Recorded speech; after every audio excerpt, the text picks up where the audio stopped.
story. At the mid period, you just had a break, Right. where you jumped into a different world. I mean, Right. that jump should. And have I've jumped back. Was that jump very smooth? I mean, what did you jump into? I think it was smooth for me because jumping into back into academics and entrepreneurship, chemical engineering was easy for me because that was always my ultimate aim. So I don't have one interest in life, I have a lot of interests in life. So I knew the swimming that I'm doing is a phase, is what I want to do till a certain age, and then I want to do something else.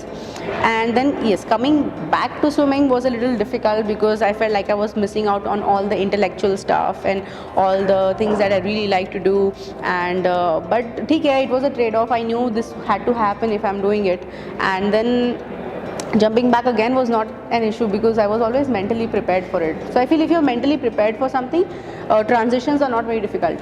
I'm sure our leaders must have understood how the transition comes and how you have to deal with it, because as you said that we have to try new things and we have to take risks. Right. But there has to be some limit of taking risks, right? I don't know. I feel it's one life. You should do what you really want to do. Something that is authentic to yourself. Obviously, you don't want to harm somebody else. You don't want to do something destructive. You do something, if you're doing something constructive, I think you don't have to limit yourself. Generally, in our country, I've seen we have these very strong stereotypes. If a person is a sportsman, then they might not be very good at academics. So if they're very good with academics, they might not be good in other things.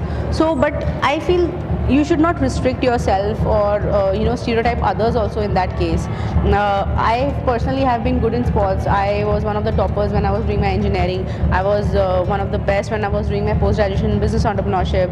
I'm into business. I love reading. I love crafts. So I love traveling. I love writing. I think you don't have to restrict yourself to the kind of things that you can and you want to do. So I think that is important. So throughout your journey, have you come across something, there's always a turning point. Right. Like you realize that maybe this is what I was waiting for. You get that kick within you. When was that? I mean, do you remember anything of such? I would say there were two times when that happened.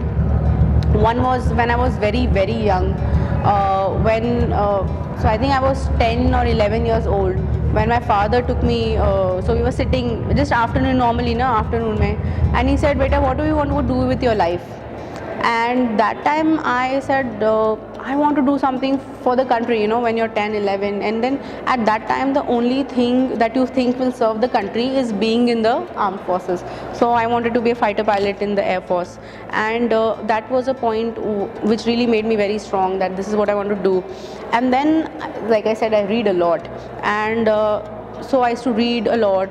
And then somehow I got influenced by, and these are fictional characters, by the way, so fictional characters who were into business, so that always attracted, you feel that is always your calling. So I'm good with big visions, with the strategy, with seeing the long-term vision of some project.